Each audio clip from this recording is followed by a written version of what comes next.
So good evening one and all.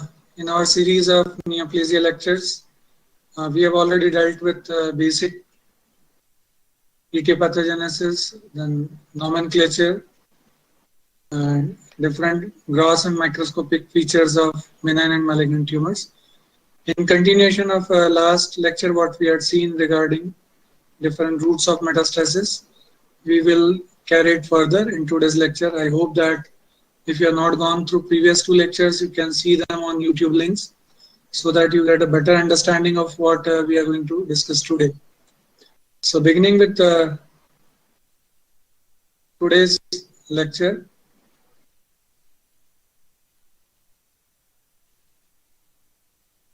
the last thing we had seen in last lecture was what are different routes of metastasis in malignant tumors. So the lymphatic spread, which is most common mode of spread for carcinomas. Second was hematogenous spread through blood vessels, which is very commonly seen with sarcomas. Transcoelomic spread means the spread in body cavities like pleural and peritoneal, more common with lung tumors and intra-abdominal tumors. Spread along epithelial line surfaces where you get a satellite lesion formation, which has no anatomical continuation with the primary tumor. So that is commonly seen with mucosal surfaces of our body. Spread via CSF is a characteristic feature of CNS tumors. Again, those tumors which are close to the ventricles so that they can shed the cells in the CSF and may get carried to the lower parts of spinal cord, and there they can form secondary masses. Last, that was implantation, which is more of hypothesis. You can say this is a nosocomial kind of metastasis where some intervention in the form of FNAC or some surgical procedure may implant the tumor cells on different part of the organ or body, and that may develop a secondary tumor there. So the tumor that arises in an organ of origin, you call it a primary tumor. When it metastasizes to a distant organ, that particular tumor is called a secondary tumor. So with that background, let us now see exactly how this process of metastasis occurs in the body. So metastasis basically is a multi-step process in which first and foremost there has to be a clonal proliferation of cells. What seen in lecture 1. When you say there is a neoplasm, basically it is one cell which has become neoplastic, converted into a neoplastic cell. It starts proliferating n number of times to form a large clone, effectively a mass. Now this mass definitely needs a good blood supply for survival of the tumor and you can say expansion of the tumor mass. So when a tumor has more of blood vessel generation, that is angiogenesis, then this becomes a fertile soil because the tumors have access to enter the blood vessels and through which they can metastasize to different organs or distant organs. So the first requirement of any tumor to metastasize is accessibility of a blood vessel in the vicinity. Once it comes in close contact with the blood vessel, what we need, let us remember a squamous epithelium. What we have, it is a multi-layered kind of epithelium where the cells are adhered to each other by desmosomes. So they are not loose. So if it is not a single cell, it will not be in a position to migrate to the matrix, enter in a vessel and then migrate to a distant organ.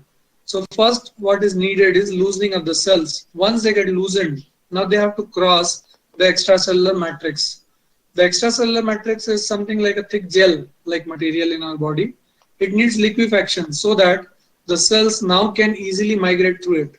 Now we all know very well that locomotion is the function of macrophages. Our normal body tissue cells don't have the capacity to migrate. So that's why now the tumor cells will acquire more and more new functions. They will acquire their own motility factors through which they will now travel through this extracellular matrix. But what it needs before traveling, it has to dissolve this matrix. So once it liquefies the matrix, it can easily cross the matrix.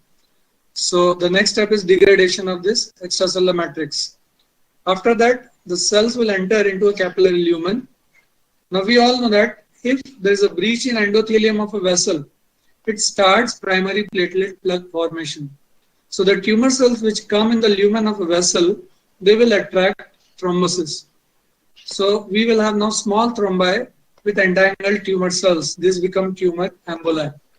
And this emboli will now travel through the vessels till they come across a narrow circulation. So they started from a venule or a vein or a capillary, so which had a small lumen. Now we know that if something is entering a venule, it is going to go on increasing caliber of a vessel till it reaches our heart.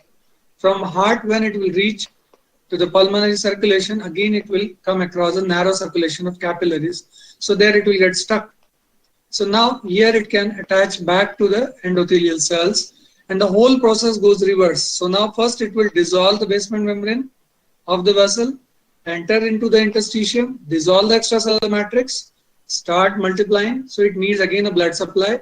So the cells should generate their own vascular supply. So again it needs an angiogenesis for survival.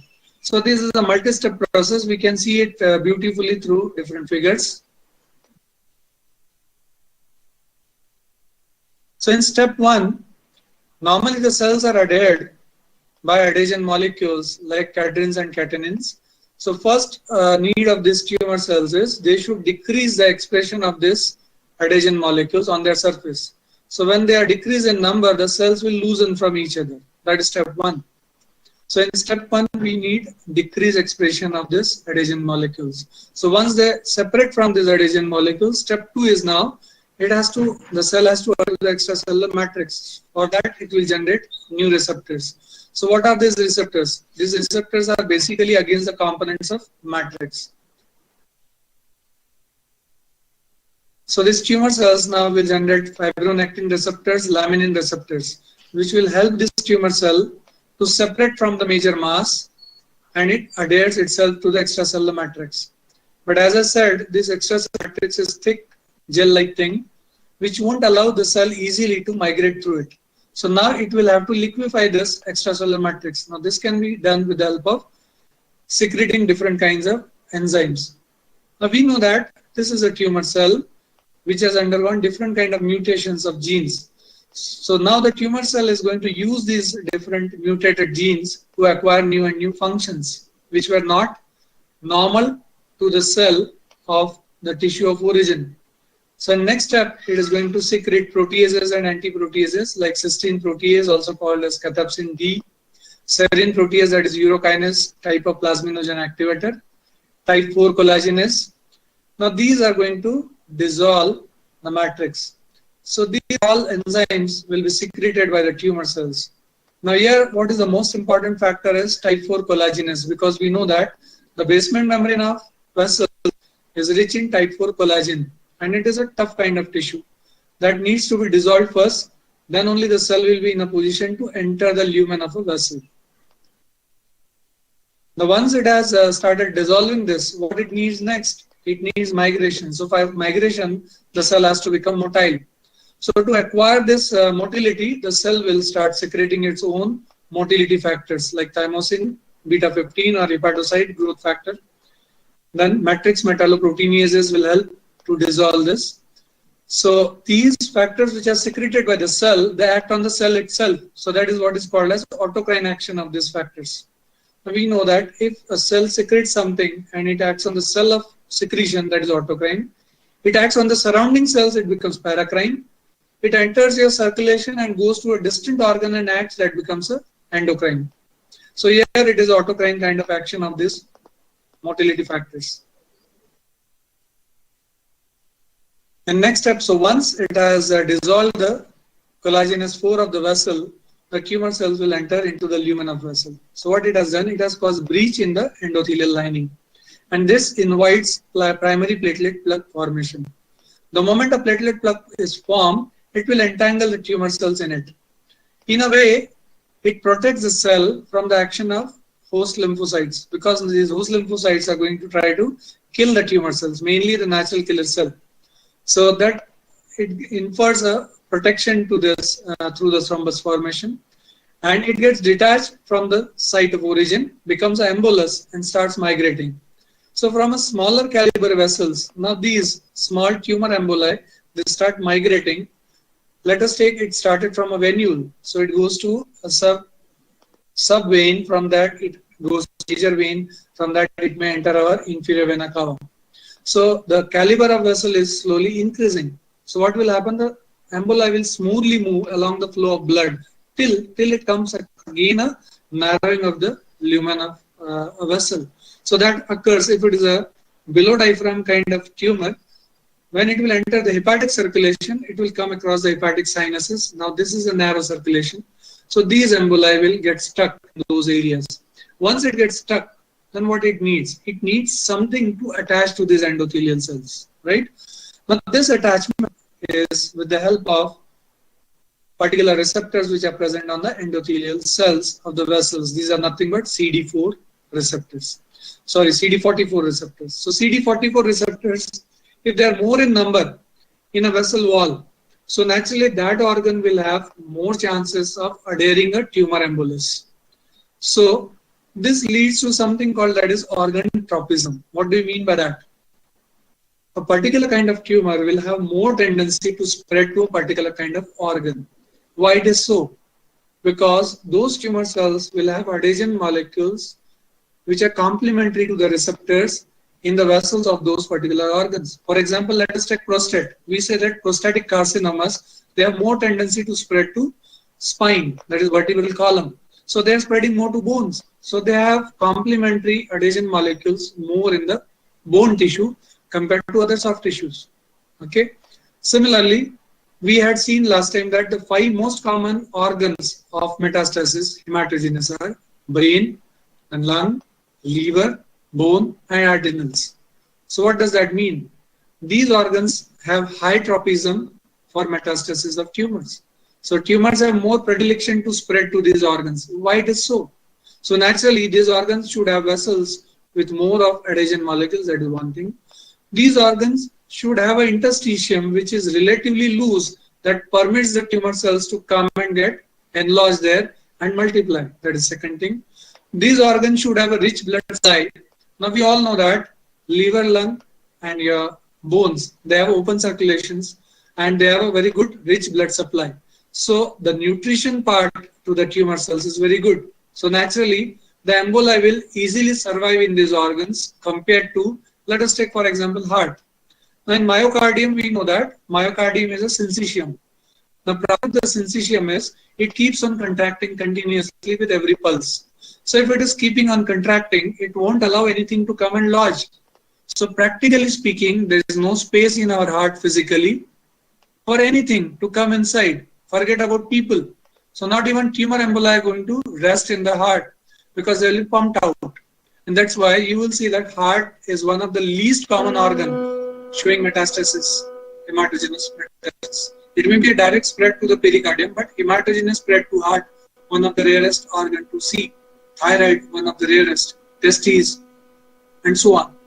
So that's why the organ tropism goes on differing with different kind of tumors as well as different kind of organs. Then we need, again, there should be chemoattractants secreted by these organs like insulin-like growth factors 1 and 2, which will attract these tumor cells so that they come into the interstitium. Once the cells come in the interstitium of a distant organ, now what are they? They are just like refugees. Let us take for example India Bangladesh border. If a refugee is coming, he is an intruder in our territory. If our territory is going to provide him shelter, basic necessities of food, water, then definitely he is going to survive and he can even multiply. Similar occurs with the tumor cells. If the cells are coming in an area of an interstitium of an organ where they can easily develop their new angiogenesis, so they have to develop their own blood vessels. What does that mean? The tumor cells should secrete its own angiogenic factors. Once it gets a blood supply, it got a space to multiply, it will start forming the secondary nodule of the tumor.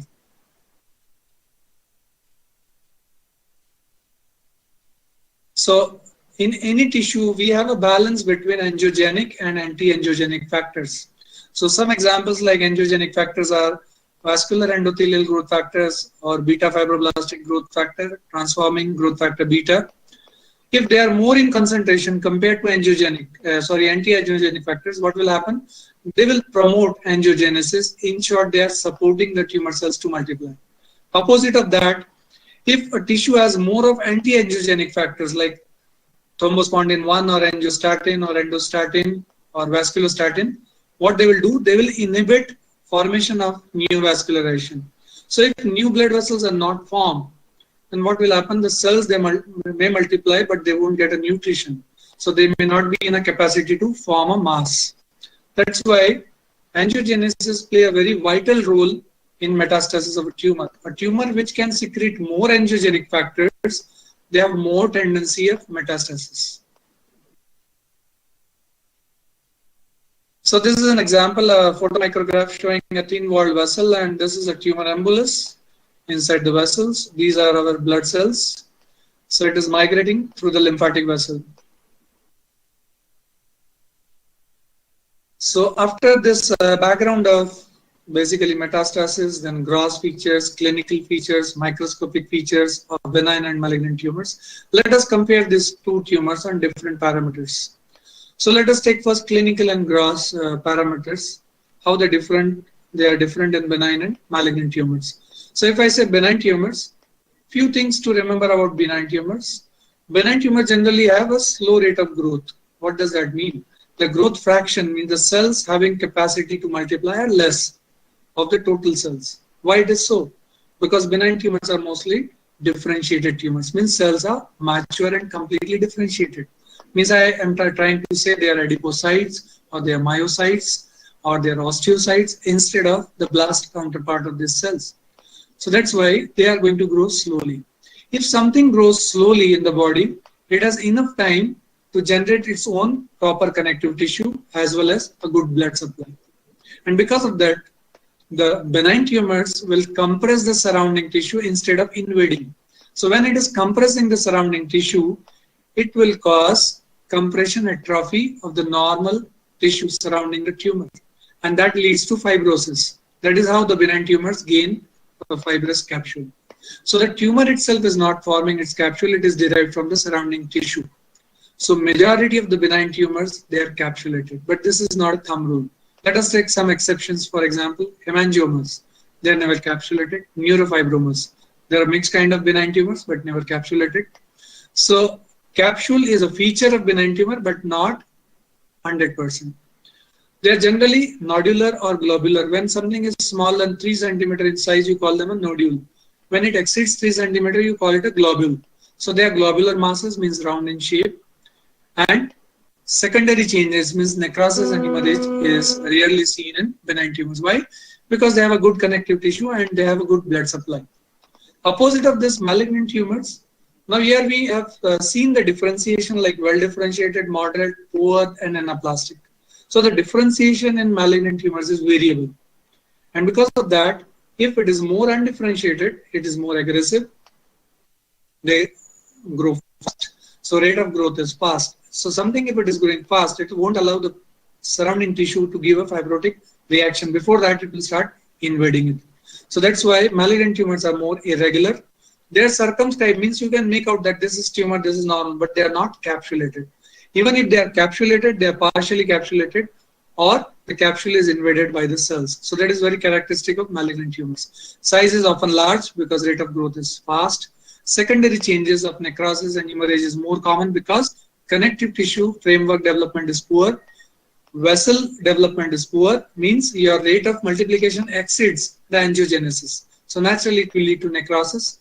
Necrosis is going to rupture the poorly supported vessels, which will lead to secondary hemorrhages.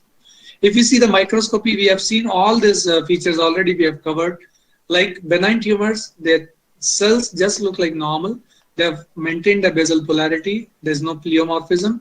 NC ratio is normal, that is, cytoplasm is 3 to 5 times of the nucleus size. Anisonucleosis is absent. There is no hyperchromasia because chromatin content is normal. Opposite of that, in malignant tumors, the pattern is poor. There is poor resemblance to the normal counterpart. Basal polarity is often lost. Pleomorphism can be moderate to marked, means there is a lot of variation in shape and size of cell as well as nucleus. NC ratio is high. Anisonucleosis is often present. Hyperchromasia is a feature of malignant tumors. Then Benign tumor giant cells generally are absent. If at all they are present, they won't show nuclear atypia, means the nuclei which are present in them are of same shape and size. They don't have hyperchromasia, they don't show very prominent nucleoli. Chromosomal abnormality is infrequent with benign tumors. I don't say that there's no mutation. There are mutations, but they are less in number. Function-wise, because benign tumor are just the replica of normal tissue, they will definitely be functioning. Let us take an example of thyroid adenoma. What I expect, if it is adenoma, it is going to secrete T3 and T4 enzymes, hormones. So there, I say this is a functional tumor. Let us take a malignant tumor. Now in malignant tumor, giant cells are relatively more in number compared to benign tumors. Second thing is, their nuclei are much variable. So we have a lot of nuclear atypias. Chromosomal abnormality is a characteristic feature of malignant tumors. Function depends if they are well differentiated. Like I say, it is a follicular carcinoma of thyroid, well differentiated. It is going to secrete hormones. But I say it is an anaplastic carcinoma, very poorly differentiated. It won't secrete any kind of hormones. If I say growth rate, benign tumors are slow growing, malignant are fast growing. Invasion is never a feature of benign tumors. So benign tumors always will expand by compressing, but it will not invade. That's a very characteristic of benign, and exactly opposite is the behavior of malignant tumors. They will always invade and infiltrate the surrounding tissue. So if someone asks you a very simple question that what is the most important feature to call a tumor it is malignant, there's only one thing. If it can invade the local tissue or it can metastasize to a distant organ, that is the only 100% sign that this tumor is a malignant tumor. Metastasis is compulsorily absent in benign tumors. It is very frequently seen in malignant tumors. So definitely if a tumor is not going to metastasize, so whatever complications it will be having are related to the local site of origin. So if larger the tumor, more it will going to compress the surrounding tissue of origin as well as surrounding organs. So local complications are more with benign tumors. By and large, benign tumors have less of mortality. Few exceptions like brain tumors sitting very close to hypothalamus, compressing our cardiac or respiratory centers, then irrespective they are benign or malignant, they can be fatal. But if a tumor is sitting in the arm or it is in abdomen, it has lot of space to expand. So it may attain a very huge size without causing mortality to the patient. But that is not the case with malignant tumors. So malignant tumors basically will cause death because of local complications, like there's a lot of necrosis, there's hemorrhage, they can ulcerate, they can get secondarily infected, as well as when they will metastasize, they will lead to multiple organ failures. So I hope this is clear at the level of benign and malignant tumors. Coming to next, that is grading and staging of tumor. You may practice any branch of the medicine in your future, but what is very important to understand for tumors is what do you mean by these terms, grading and staging, and why should I know this? Because there's no branch in medicine today where you are not going to come across neoplasms. So you may or may not treat them, but you have to be in a position first to recognize, then to nomenclature the tumor, that is benign or malignant, and what is the prognosis of this tumor. So to prognosticate a patient regarding a tumor, I need grading and staging.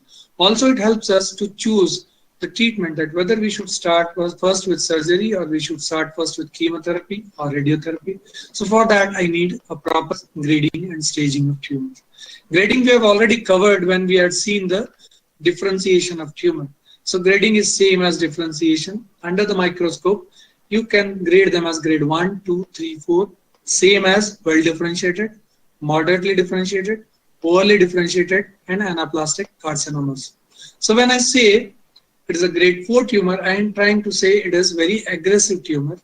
The cells are undifferentiated. There are a lot of mitosis, atypical, there are a lot of giant cells, there's a lot of pleomorphism, and this tumor is aggressive, means it has more chances of local infiltration and distant metastasis. So in simple language, if somebody says you that the patient came with a oral carcinoma, say squamous cell carcinoma, and the report comes to you of the biopsy saying that this is a squamous cell carcinoma grade 1, means it is a very well differentiated, growth fraction is low, rate of growth will be slow, it will be less aggressive, so definitely prognosis will be better.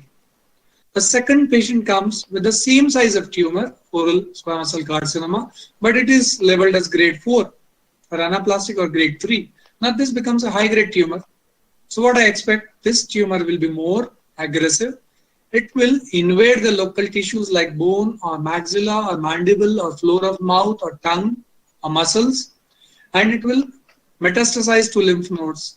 So the chances of spread are high in a higher grade of tumor. So definitely prognosis will become poor. So that's what we mean by grading of tumor. The second term what we use is staging of tumor. So what we mean by staging of tumor is the extent to what the tumor has spread. So now what I need to assess the staging of tumor, that is very essential.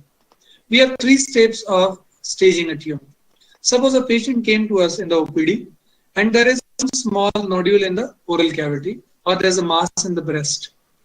Now we are palpating the draining nodes of that area. So let us imagine we are palpating all the cervical nodes in an oral nodule. And I find that no nodes are palpable.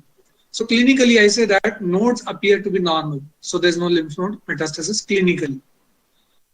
But in oral cavity I say the mass is just 1 centimeter. So the mass is small and there is no nodal metastasis. This becomes an early stage of tumor. There's another patient, again the oral nodule is just 1 centimeter, but I feel 3 to 4 nodes in the cervical area. Now I have a suspicion that there are some nodes to which the tumor has metastasized. So from stage 1 it has jumped to stage 3. So this is my clinical examination, okay? It will have limitations. Why? Because I have not confirmed it radiologically or pathologically. So the first encounter will be with the clinician who will give a clinical staging of the tumor. Second is then radiological investigation. Now we all know that by hematogenous spread, the tumor can spread right from brain to the toe. So that's why I need the whole body scan. So I rule out the possibility of hematogenous spread to different organs. So if they are present, the staging will be different. If they are absent, the staging is different. So that is the second component of staging. Then the third is, like you decided, okay, let us go with the surgery. Let us do a hemimandibulectomy, remove half of the mandible. Or let us go with a radical mastectomy, remove the breast along with axillary nodes. Fine enough. You have submitted that for pathological interpretation. And your final report comes to you saying that this is a grade 2 breast carcinoma with metastasis to axillary lymph nodes and so number of nodes are involved. Right? So now this becomes a pathological staging of the tumor. When I integrate all these 3 parts together, then I come to the final staging of tumor. What do you understand by this? Never commit a patient on your first examination saying that I am very confident that you are stage 1 or stage 2 unless you are supported by radiological investigation and pathological examination of the tissue. So staging, again it is stage 1, 2, 3, 4, just like grading. There are 2 systems of staging which are adopted worldwide. The first one that is called TNM staging, which is universal. The WHO recommends TNM staging that is given by the Union International Center for Cancer. But as we all know that Uncle Sam has a habit, if the world goes to right, they will go to the left. That's why US has its own staging. They call it American Joint Committee staging. Staging is same again 0 to 4, but the terminologies are slightly different. So we'll focus more on TNM staging.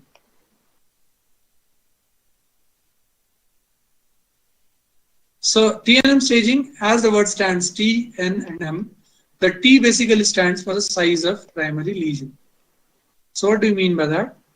Depending upon what is the microscopic or the gross size of a tumor, I can divide this tumor right from T0 to T4.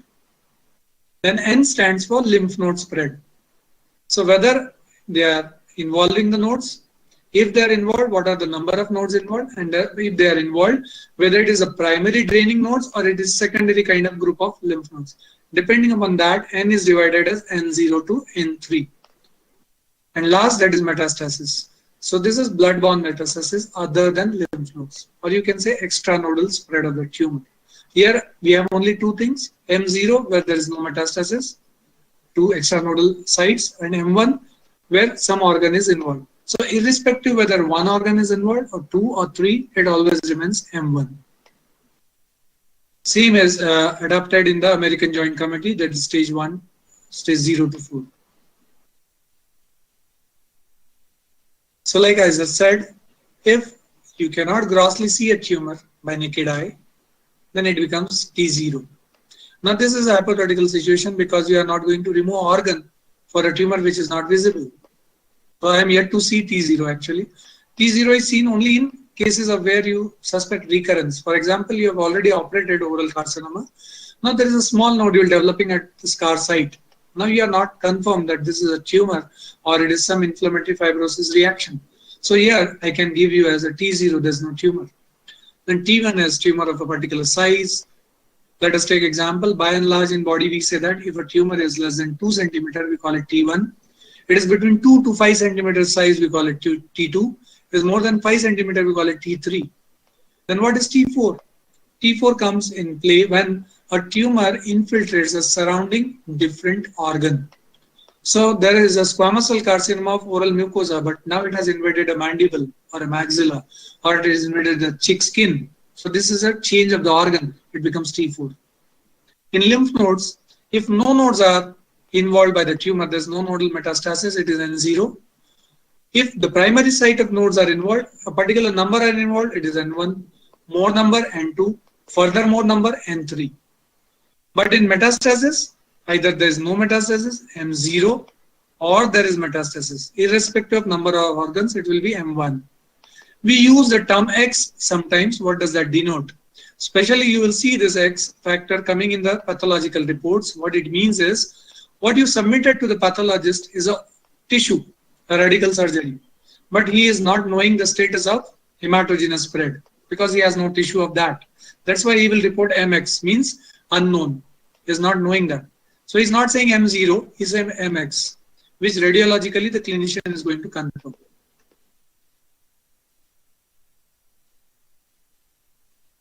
So let us see an example of lip and oral cavity tumors. We don't need to go in very depth of this, but just for our understanding that if TX means where you cannot comment on the primary tumor, it is not assessed. T0, as I said, there is no evidence of tumor. TIS is carcinoma in situ. The tumor has started like you did a cervix biopsy and I saw that there is a severe dysplasia, but it has not invaded the muscle layer. Now I call it carcinoma in situ. That in that terms it becomes TIS. T1, as I said, it is up to 2 centimeter. In oral cavity, we take it 2 to 4 is T2, more than 4 is T3. It has invaded the surrounding other organ, it becomes T4. Similarly, no node involved and 0, single node involved, less than 3 centimeter and 1, more than one node involved and 2, or single node more than 3 centimeter size attaining becomes N2. Again, N2 can be subdivided as N2A, N2B, N2C. N3 is multiple nodes involved, either contralateral, both sides of cervical area, or single node with a size more than 6 centimeter. Distant metastasis, MX, I don't know. M0, there is no metastasis. M1, there is a metastasis. So when you get all this information together, then the clinician will finally stage the tumor. And in the staging, simple to remember now, how we break down this staging. When there is no node metastasis, there is no hematogenous spread of tumor, then the primary size of tumor decides the stage of tumor. In a nutshell, I say that there is an oral small squamous cell carcinoma. I say it is 1 centimeter size, nodes are negative, and there is no hematogenous spread. So the size of tumor is going to decide the stage of tumor. So if it is 1 centimeter, it becomes stage 1. I say it is 3 centimeter, it becomes stage 2. I say it is 5 centimeter, it becomes stage 3. But the moment I say the radical neck dissection shows one lymph node involved, means N1 has come now in picture. The moment a node is involved, clinically it becomes stage 3 and beyond. I say multiple nodes are involved, N2, it becomes stage 4. Or I say the tumor has invaded local other in continuity other organ, again it is T4. So it becomes stage 4. So if a tumor has locally invaded the mandible, I don't even need the node status to call it stage 4. So grossly a patient came with a big mass and it has eaten up the mandible or maxilla, it is already a clinical stage 4. And nodes, if they are involved, more in number, any T, so now tumor is just 1 centimeter, but 2 cervical lymph nodes involved or 3 cervical lymph nodes involved, it essentially becomes stage 4. Now the last is most interesting. Any size of tumor, any status of node, but you say there is a small nodule in the liver, secondary tumor, or in the lung, or in the brain, or in bone. Now this is essentially stage 4 tumor. So I hope this is clear that I do a radiological examination, whole body scan, and the scan says there are 2 nodules sitting in the lung and there's a primary mass in the colon. So you have straightway put the finger that it is a stage 4 tumor.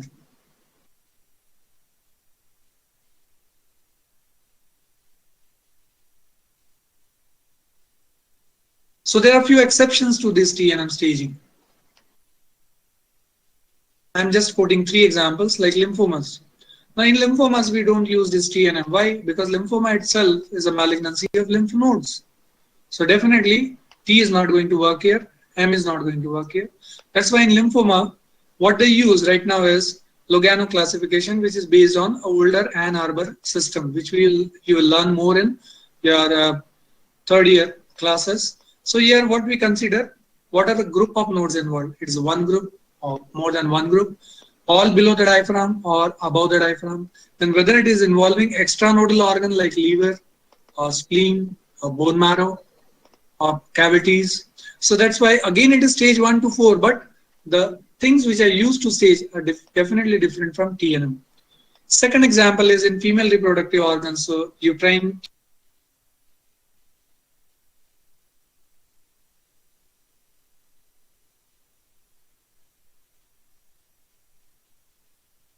tumors, ovarian tumors, resistant obstetricians.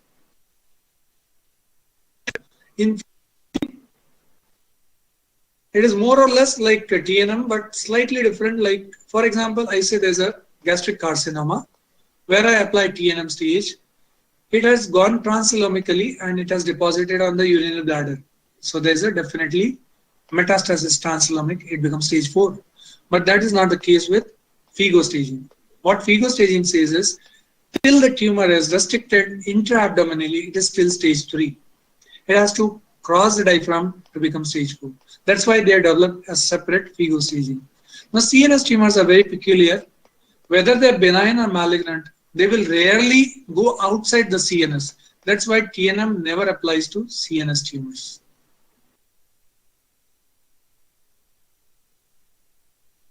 So after finishing the staging, grading, the metastasis and all, let us come to other aspects of the tumors, that's epidemiology, where we will deal with incidence of cancer, geographic factors, environmental factors, age and gender, hereditary factors, acquired pre-neoplastic disorders and all. So if you say cancer overall, it is the second most common cause of death worldwide. Of course, in the category of non-infectious etiologies. So the commonest are cardiovascular kind of disorders followed by cancers. So 20% deaths worldwide are caused by cancers. So the type of cancers, they vary with different populations, different races, ethnicities, occupations, social and geographic factors. So let us take an example of developed countries like European countries. The topmost cancer, if somebody says the commonest tumor in European countries, the lung cancers, irrespective of gender, followed by breast cancers, prostatic cancers, colorectal cancers. In developing countries like African, Asian countries, including India, liver cancers, cervical cancers, oral cancers, esophageal cancers. So you'll see the type of cancers are much different compared to the developed countries. There's increased incidence of carcinoma lung in females. Now why it is happening so? If you go just 1 decade back, people used to say that breast cancers are the leading cancers in females. But today, the scenario has drastically changed. Today, lung cancer has surpassed even breast cancers worldwide in females. I'm not saying India, I'm saying world scenario. Why it is so? Because of increasing trend of cigarette smoking in females.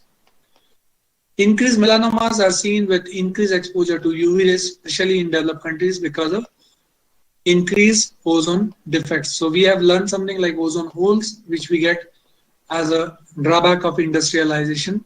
So that increases the UV exposure to the skin, and that's why melanomas and squamous cell carcinoma skin are more common in developed countries like New Zealand or Australia. CS stomach is very common in Japan. That is because of their typical food habits of eating more of smoked food and pickled foods. So foods which have preservatives like acetates or glutamates are used. They're carcinogens. Along with that, foods which are smoked, they can have radioactive carbons. And because of that, if our diet has more of this food, we will have more GI cancers.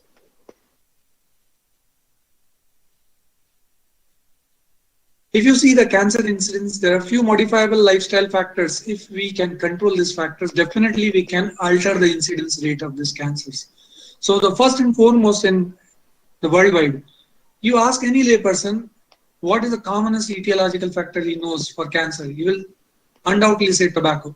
So tobacco is consumed in very different manners in different forms worldwide. And that's why it leads to lung cancers, it leads to oral cancers, oropharyngeal cancers, esophageal cancers.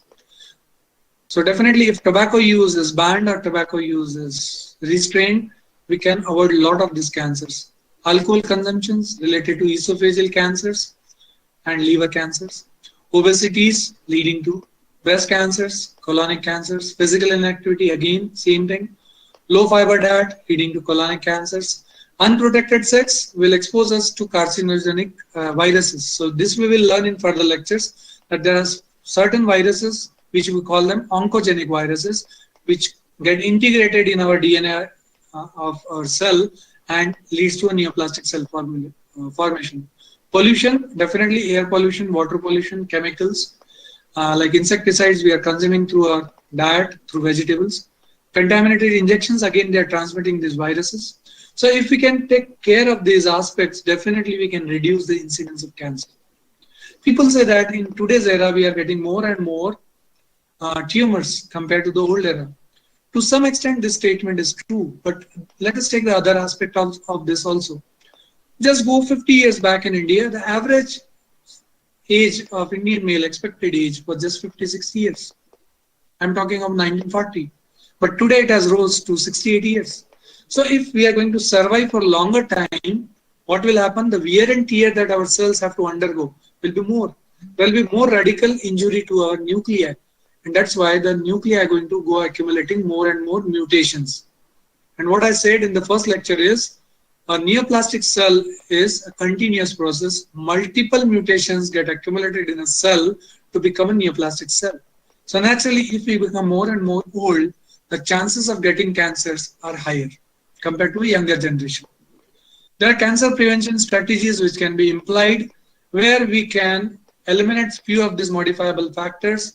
Then we can eliminate or we can have lifestyle modifications. We can change the diet habits. There are a few screening programs which can catch the cancers in pre-malignant stages, like Pap smear, a wonderful investigation, non-invasive. You simply have a scraping of the cervix and looking at the cells, you can say, okay, these are looking like dysplastic cells. Now a CS cervix has a very strong association with human papillomavirus. I can catch this virus by coilocytic change in the cells. So maybe I have done a Pap smear in a female young 35 years and I see coilocytosis. Now I know that this is a potential patient to develop squamous cell carcinoma of cervix maybe by the age of 50 years. So if I do a Pap smear, I'm going to catch it in a much early stage so that I can literally cure the patient. Same is with mammography for breast. After the age of 40 years, if there's a mass and we start mammography, we do a mammography, it can catch the breast carcinomas in much early phase compared to palpation examination of the breast. I will have few more slides because now this is more descriptive. So I'm sorry that I may exceed 10 minutes today, but it is a part of this lecture, so it is better we finish it today itself. So there's racial and geographic factors. Let us take Europe and USA. As I said, CA lung is very common in developed countries because of more smoking. Breast cancers are associated with obesities, decreased physical activities, late marriages, nulliparity. Colonic carcinomas, again, fatty diet, obesities are related to colonic cancers. If you see African countries, their issues are different. They have more of exposure of UV radiations, so they have skin cancers more. They have more unhygienic practices, so they have more transmission of HPV, so cervix cancers are more. They have more of hepatitis B and C and alcohol problems, so liver cancers are more. In Japan, because of more of smoked food, salted foods, they have more carcinoma stomach. Now, what these salted foods they have? They have nitrosamines. Now, nitrosamines are also rich in your soft drinks, which you are very fond of drinking. But be alert, they are rich in nitrites and nitrosamines, which cause gastric carcinomas. Southeast Asia, like China, they have very high rate of nasopharyngeal carcinomas. So China is one of the country with highest incidence of nasopharyngeal carcinoma. Why so? Because the staple diet has salted fish, and that is one of the major, you can say, carcinogenic element. Though we blame Ajinomoto, that is glutamate, but there's a lot of controversy. It has not been proven confirmly that it leads to nasopharyngeal carcinomas. In India, because of tobacco, now we know that alternate person in India is in a habit of having tobacco in some form, maybe in chewing. So chewing tobacco is very common. That's why carcinoma of oral cavity is most common in India, and you can say sisters of India like Pakistan, Bangladesh, or Sri Lanka. So these are the only countries where chewing tobacco is very common compared to smoking. Similarly, like hepatitis for liver, yeah, tobacco as well as alcohol for esophagus, then multiple sex partners, unhygienic practices for cervix, and breast carcinomas is now developing very fast in urban India.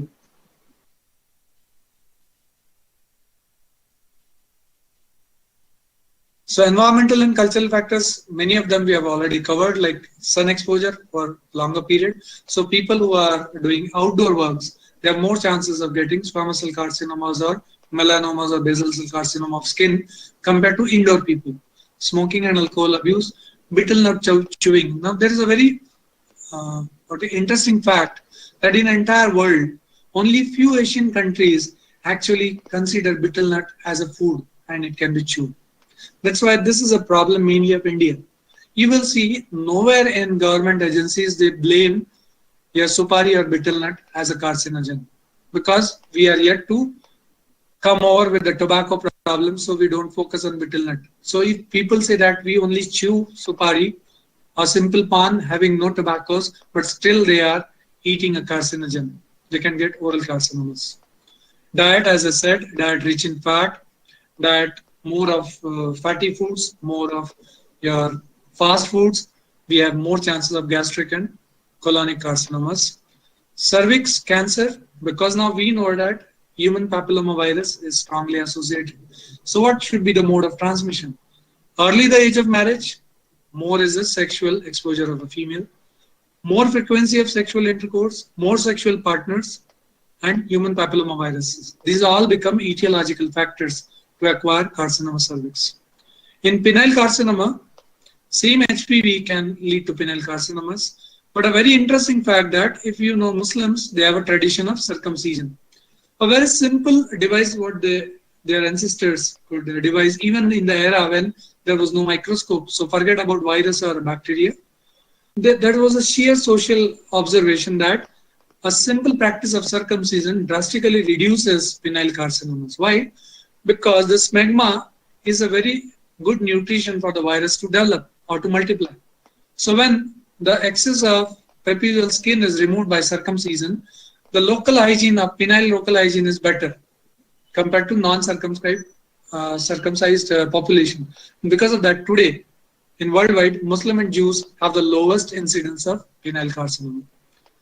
Viral exposures we will deal in detail with oncogenic viruses. I've already quoted some of them, like hepatitis B or C related to liver cancers, Epstein-Barr related to lymphomas, HPV related to CS cervix. If you say age and gender, now it is definitely easy to understand. More we survive, more we are exposed to carcinogens, more alteration our cells has to undergo. There is more wear and tear. There is more free radical injury to the nucleus, and there is decreased immune response. If your immunity is intact, it will kill the tumor cells, won't allow them to form a mass. So definitely with increasing age, our immune response is also weak. So there are two peaks of neoplasms. One is pediatric, one is old age. So in pediatric, definitely If genetically we carry some mutations, then we have more chances of developing tumors in childhood.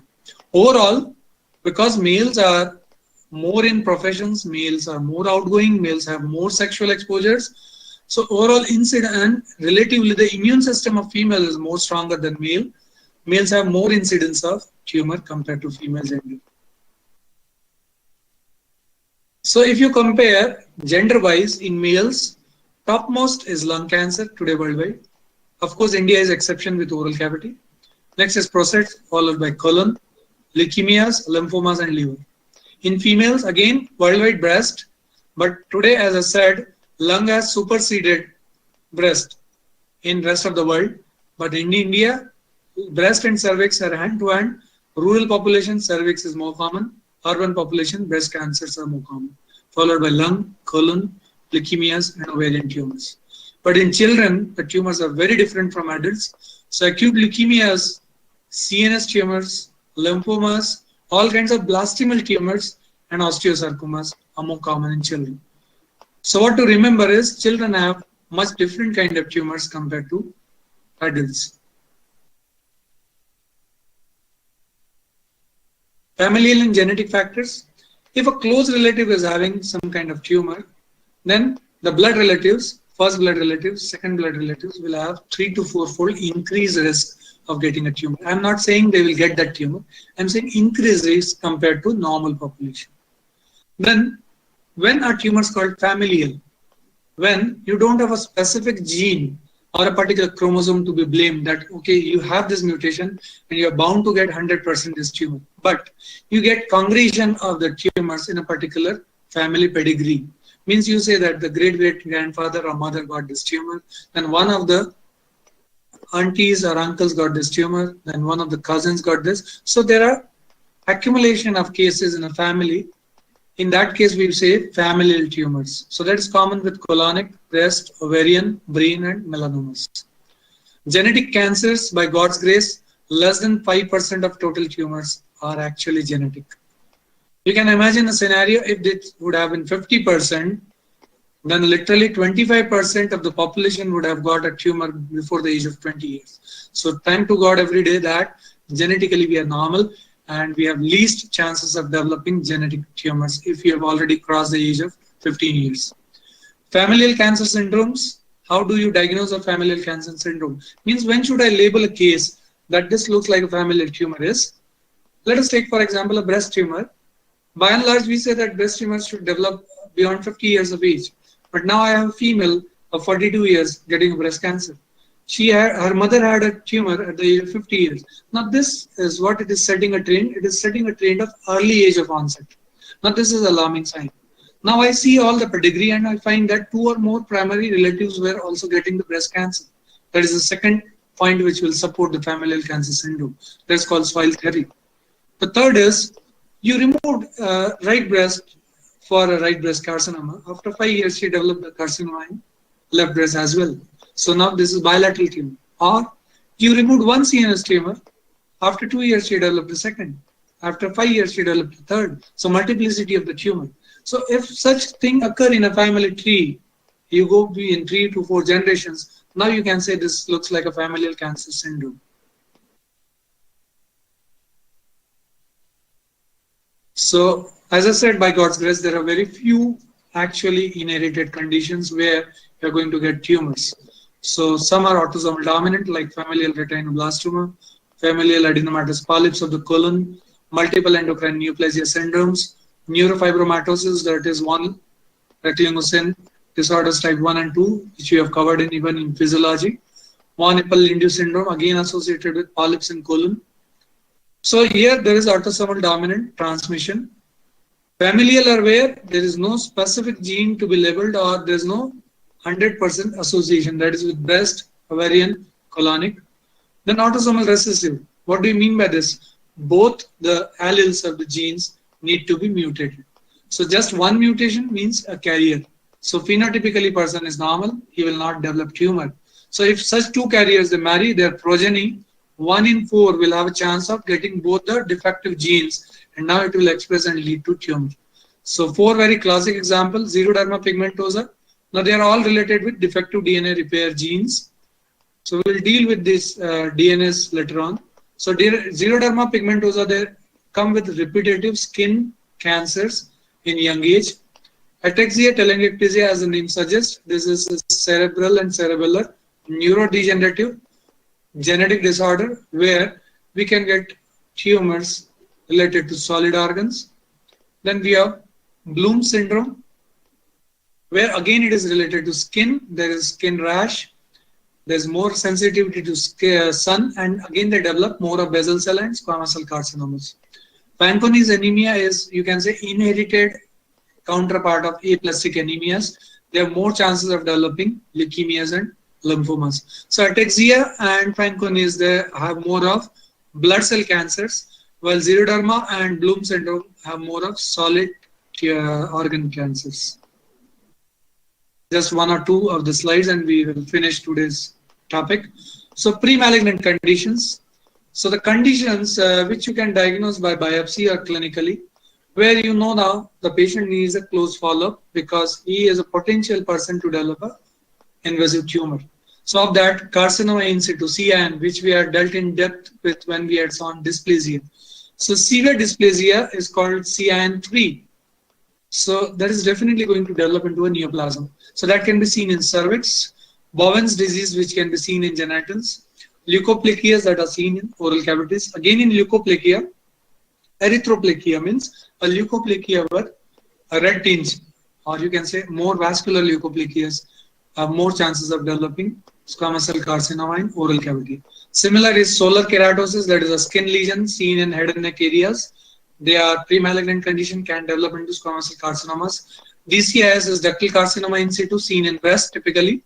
So these patients, they need a close follow-up. So whether I need a radical mastectomy or not. Then benign tumors, especially when they are multiple in numbers. As such, benign tumors, they don't convert into malignancy. But if they are recurring, then maybe they are acquiring new mutations and they can convert into malignant. So that's why when they are multiple, means they are associated with some syndrome, they may develop a malignancy.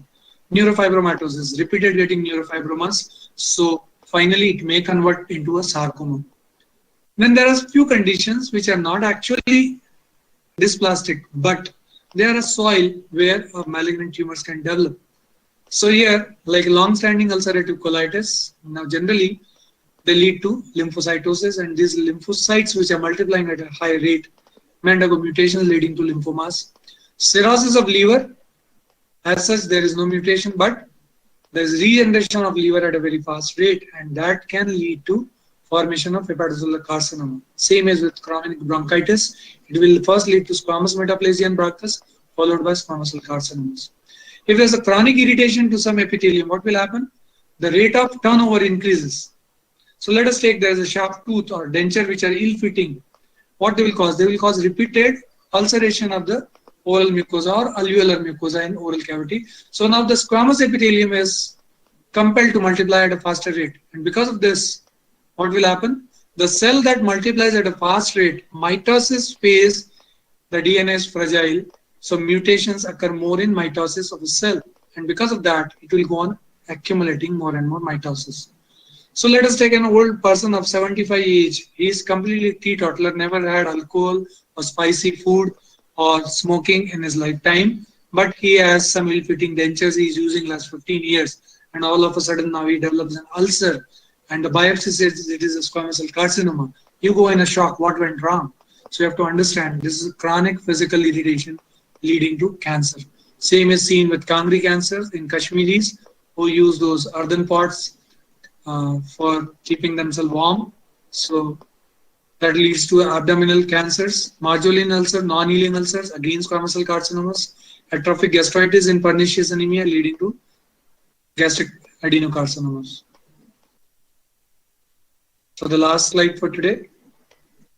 So hormones, the tissues which are sensitive to particular hormones, we know that endometrium, myometrium, they are sensitive to estrogen and progesterone. So if there is a prolonged hyperestrogen phase in the body, what it will do? It will force this cell to multiply rapidly. And the cell which multiplies more number of times has more chances to get more mutations.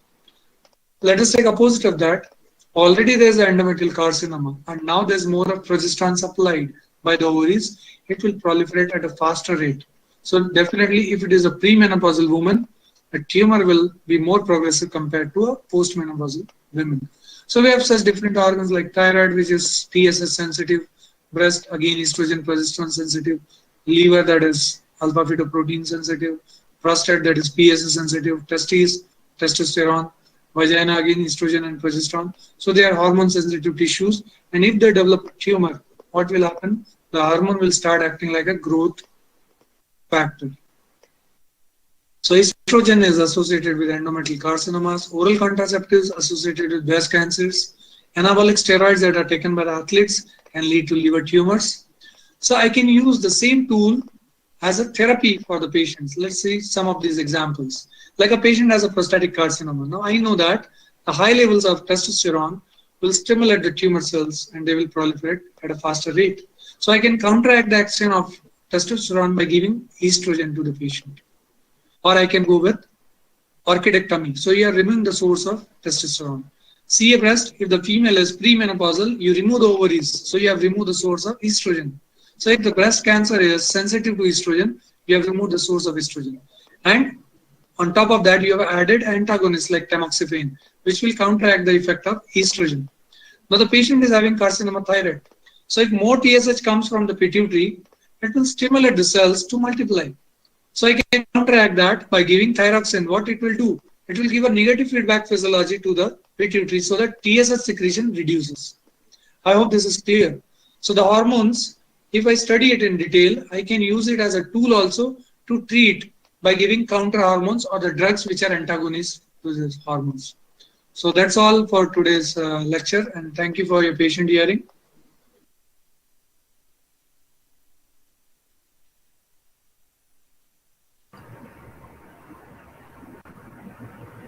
Hello.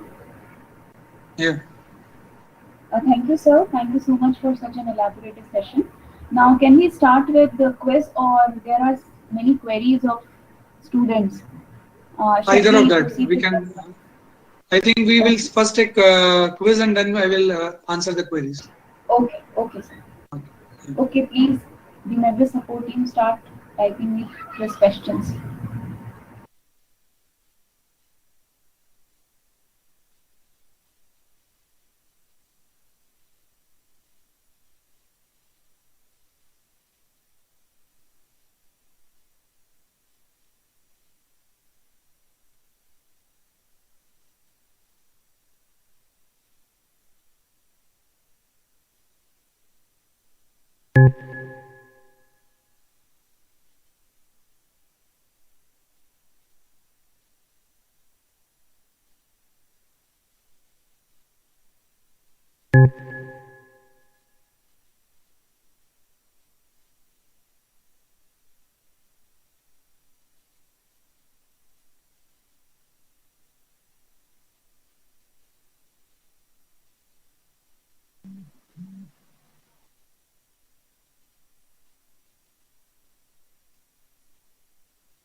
Yeah, most of them are correct. We can move to next.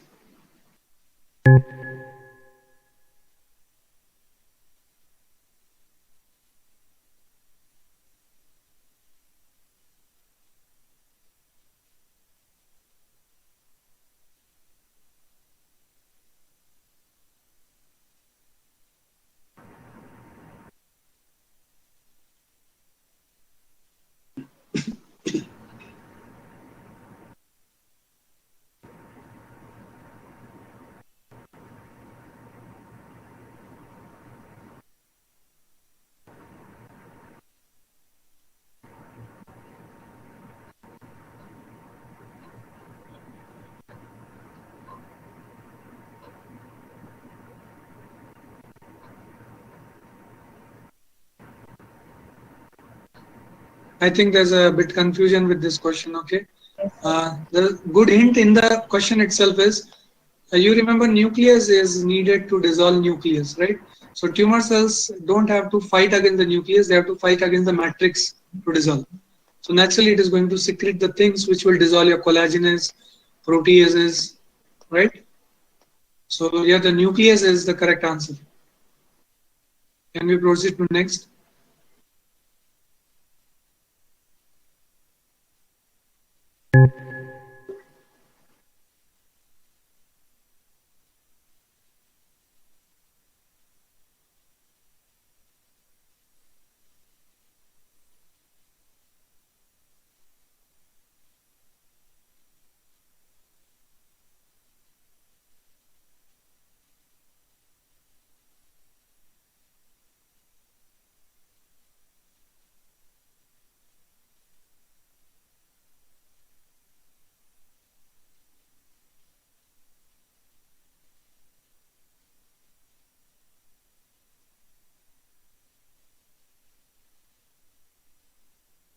Again, there seems to be a bit confusion, but I think in my presentation only CD44 was mentioned, right? Because CD10, CD8, what are they? They are WBC receptors. Okay, they have nothing to do with endothelium. So the correct answer is CD44. Next, please.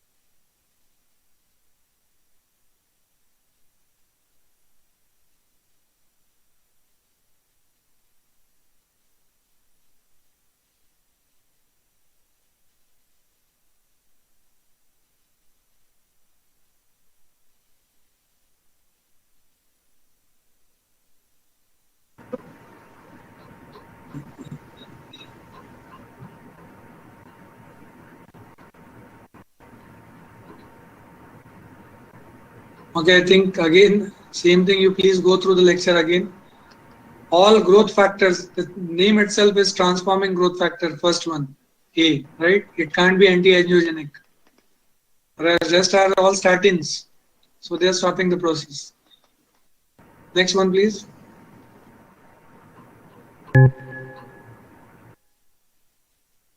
The student wants some time to read. So let us stop at least for a minute.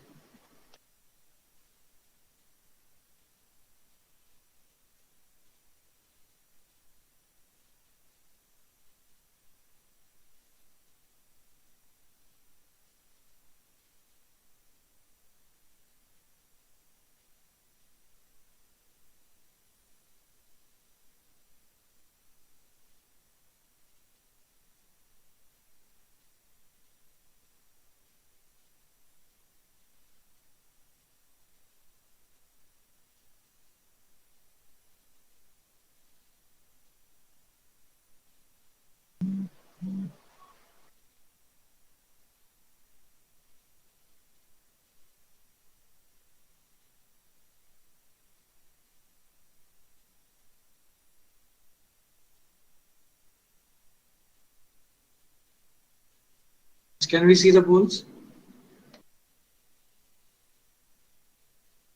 Same thing, please mind the language. It is in developed countries, except means it is not common. As I said, oral cavity cancers are most common in Asian countries, again in that India and surrounding countries, but not in the European. They will have more lung because of smoking. We have more oral because of tobacco chewing. Next, please.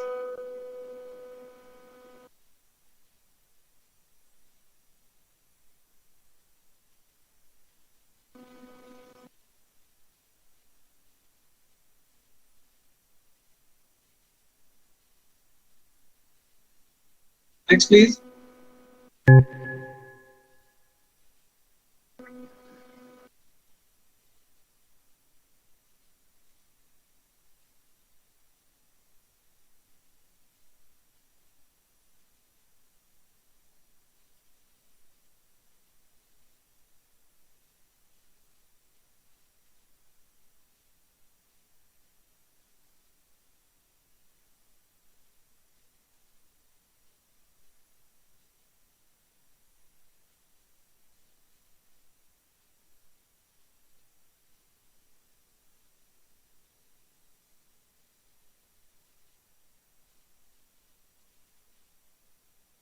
Okay. Next one.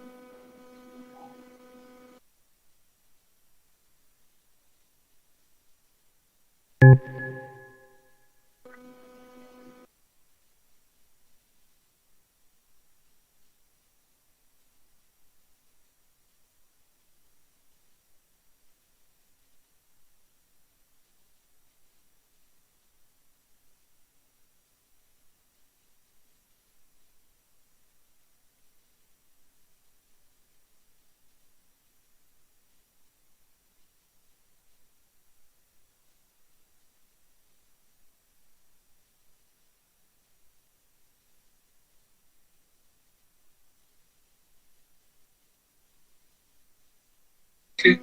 Fine. Next.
Okay, there is some confusion between B and C. Again, some confusion.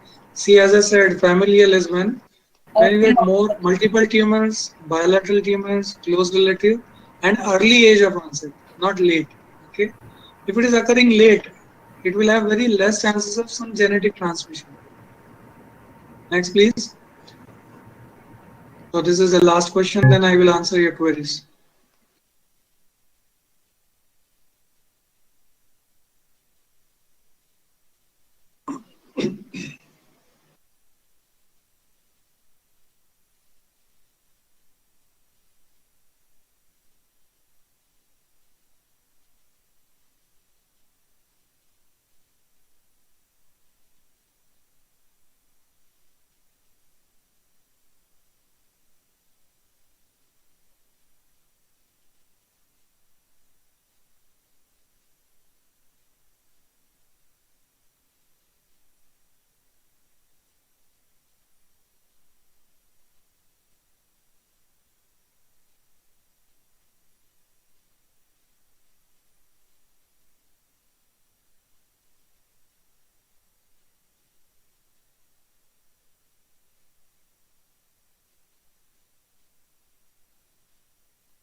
Same thing. See, it is except means which is not.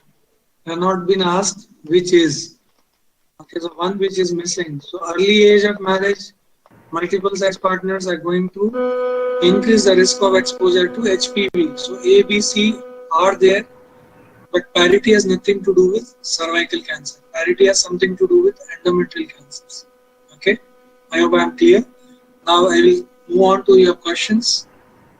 So let us see your questions. Yes, sir. It is starting from Manish Kumar Mishra. First question. Yeah. So I So think he now asked, yes, sir. I can make myself visible.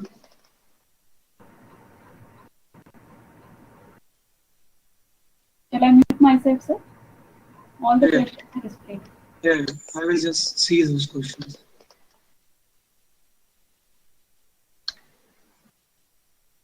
Yes, the first question is that possible that there is no tumor mass visible? That is patient in T0 still having signs of cancer or paraneoplastic syndrome? That's a good question. There's something a term called occult malignancy. Now, what is occult malignancy is? Obviously, there is no swelling or a lesion seen on your routine clinical examination, or you have done some radiological investigation, but still, the patient comes with a particular set of symptoms which are associated with some kind of tumor, what you call as paraneoplastic syndrome. This is possible because the sensitivity of different radiological modes of investigations are variable. Let us take, for example, CT scan. It can catch up to 5 or 4 millimeters thing, nodule distinctly. Maybe MRI may catch up to 3 or 4 millimeters. But something just 1 or 2 millimeters may not be caught by these radiological investigations. And when you say something is 1 millimeter size, mind well, there are more than 1000 tumor cells. So a 1 centimeter size is going to contain 10 lakhs of cells. Okay. That's why if even the size looks very small, so obviously it is not seen in gross, I may call it T0, and still the patient may have symptoms. Let us come to second, that mostly cancers are diagnosed at late stage, so that the management protocol and sometimes for these cancers for treatment, if they are diagnosed late, what happens is, if you are diagnosing something late, the chances of getting cure go on reducing. Let us take some tumor is at stage 4. Now surgery cannot be curative. The surgery here becomes palliative, means you are just debulking the major portion of tumor because you know that it has already spread to different organs. So only chemotherapy is left in your hand to treat such tumors. Second thing what you have asked is, sometimes anti-cancer drugs can also produce cancer. So what is the mechanism?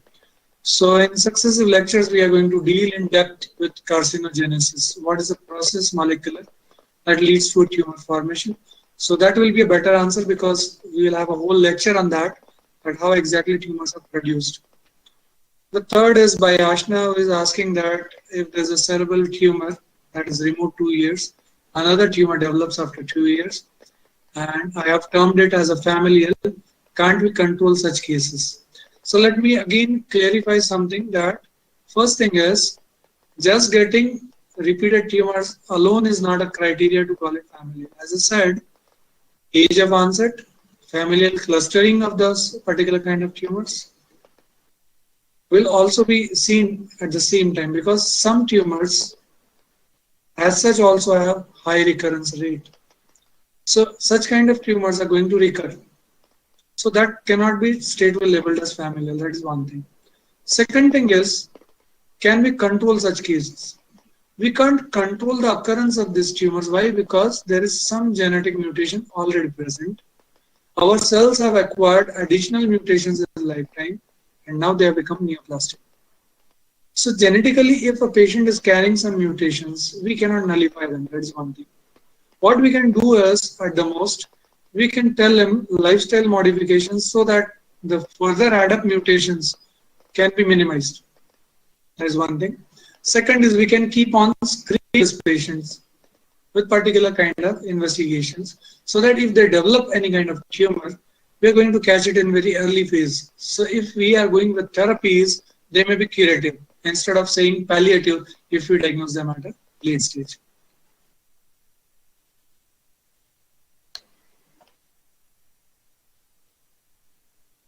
The next question was, like in prostatic cancer, we are antagonizing the action of testosterone by giving estrogen. Can't we do this thing in a mother having a breast cancer or a cervical cancer? Now there's a difference in the action of this testosterone and estrogen. Okay, testosterone basically converts into dihydroxytestosterone, and that stimulates the prostatic cells to multiply. Now this dihydroxytestosterone increases in amount when the estrogen level in the body is less. If you give more estrogen exogenously, it will avoid this conversion of testosterone to dihydroxytestosterone. Because of that, you will not have much amount of this available, so it won't stimulate the prostate. So here the estrogen is not going and blocking the site of testosterone receptor. Okay. But in breast cancer, what is happening? There are estrogen receptors on endocervical glands or in endometrium or in breast, where the estrogen goes, physically attaches, stimulate the cell to multiply. So that's why I'm going to remove the ovaries, the source of estrogen. I'm going to give tamoxifen, a drug which will compete with the estrogen for this receptor. So it will go and block it. So when it is blocking it, the estrogen receptor is not available now for the action of estrogen, though it is excess in the blood. That is how we are going to control the multiplication of tumor cells. I hope I'm clear. So thanks a lot again for patient hearing, and see you again on Friday. Thank you, sir. You have very precisely explained each and every question, all queries and all MCQs. I think this and I think all students would have been benefited by this. Thank you so much, sir. We'll follow you in the next session. That is on Friday, same time. So please, all the students who have been joining these series or who have not seen also can see the same lecture which is there in Medvis channel on YouTube. So you can subscribe. All the series of lectures will be provided there. So you can read them later on also. You can revise them and you can follow the further lectures. Thank you. Shall we end the meeting, sir? Yeah, thank you. Okay.